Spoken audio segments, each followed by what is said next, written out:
ചൈനയ്ക്കിത് നാണക്കേടിന്റെ കാലമാണ്. ഓപ്പറേഷൻ സിന്ദൂർ സമയത്ത് അടികിട്ടിയത് പാകിസ്ഥാനാണെങ്കിലും നാണം കെട്ടത് ചൈനയാണ്. ചൈനയുടെ മിസൈലുകളും യുദ്ധവിമാനങ്ങളും എന്തിനേറെ കൊട്ടിഘോഷിച്ച് പാകിസ്ഥാന് നൽകിയ എയർ ഡിഫൻസ് സിസ്റ്റമെല്ലാം തകർത്ത് തരിപ്പണമാക്കി ഇന്ത്യയുടെ പുലിക്കുട്ടികൾ. പക്ഷേ ഇപ്പോൾ കേൾക്കുന്ന വാർത്ത മറ്റൊന്നാണ്.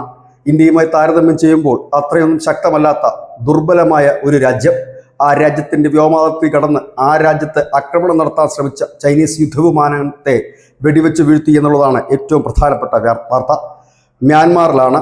അവിടുത്തെ ഔദ്യോഗികമായ സർക്കാരിനെ സഹായിക്കാനായി ഇടയ്ക്കിടയ്ക്ക് ചൈനീസ് വിമാനങ്ങൾ എത്തുകയും വിമതർക്ക് നേരെ ബോംബ് വർഷം നടത്തുകയും ചെയ്യാറുണ്ട്. ഇത്തവണ പക്ഷേ പണിയൽപ്പം പാളി. സാഗേഗൻ മേഖലയിൽ എത്തിയ യുദ്ധവിമാനങ്ങൾക്ക് നേരെ മ്യാൻമാറിൻ്റെ ലിബറേഷൻ ആർമി വെടിയുതിർത്തു. വിമാനം താഴെ വീണു.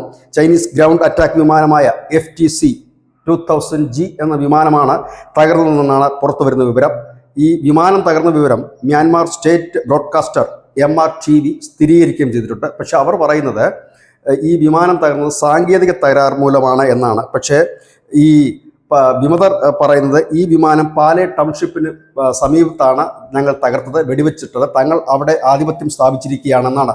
മ്യാൻമാറിനെ സംബന്ധിച്ച് ഒരു ഭാഗത്ത് അരക്കൻ ആർമി, മറ്റൊരിടത്ത് ഈ പറയുന്ന മ്യാൻമാർ ലിബറേഷൻ ആർമിയും, അങ്ങനെ വിവിധ സംഘടനകൾ അല്ലെങ്കിൽ വിവിധ തീവ്രവാദ സംഘടനകളും വിവിധ സംഘടനകളും അടക്കം, എന്തിനേറെ പറയുന്നു റോഹിംഗ്യകളുടെ ആ ഒരു ഗ്രൂപ്പുകളടക്കം പല പ്രദേശങ്ങളും കൈയടക്കി വെച്ചിരിക്കുകയാണ്. ഇതിൽ ജുണ്ട വിഭാഗം നേതൃത്വം നൽകുന്ന ഒരു സർക്കാരാണ് ഇപ്പോൾ നിലനിൽക്കുന്നത്. ഈ വിഭാഗത്തെ സഹായിക്കുന്നത് മുഴുവൻ ചൈനയുമാണ്. അതിനു മുൻപ് ഇരുന്നിരുന്ന അങ് സാൻ സൂക്കിയുടെ ഭരണം അട്ടിമറിച്ചത് ചൈനയുടെ സഹായത്തോടു കൂടിയായിരുന്നു.